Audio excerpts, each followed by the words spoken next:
Okay, welcome to the Journey of Us Couch Conversations, and we're continuing our talk about can your marriage survive? Today it's meddling family members.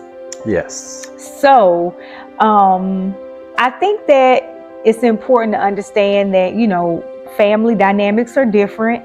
And then also, if you do invite your family in, or if they do want to give you advice, that it's important to set a boundary.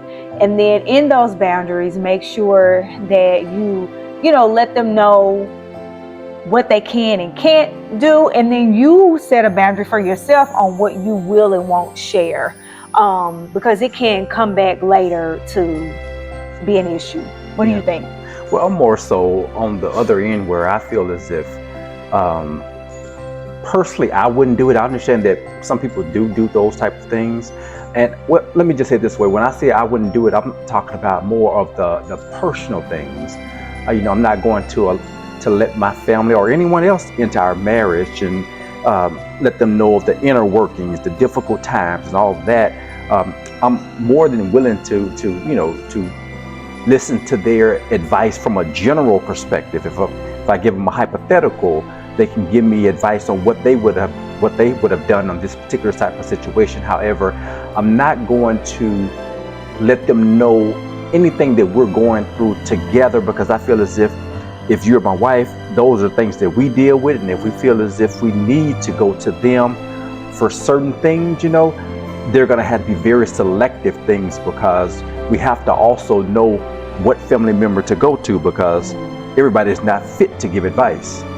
Yeah, I think that's a good point, because like you say, everybody's not fit to give advice. And so some people may not be married or may not have children, and so you just have to, I guess, be careful in those instances. So and I was just about to go a little bit further with that. When you're talking about some family members that are not married giving marriage advice to a married couple, I've seen that go bad quite often.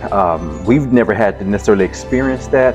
However, I have seen it go bad, and so I feel as if those type of things, you have to be very careful with it. I would much rather be around family members that have wives and husbands and see how they made it through the difficult times, rather than choosing, the go-to, the mother or the father, and they're giving bad advice based on their failed marriages.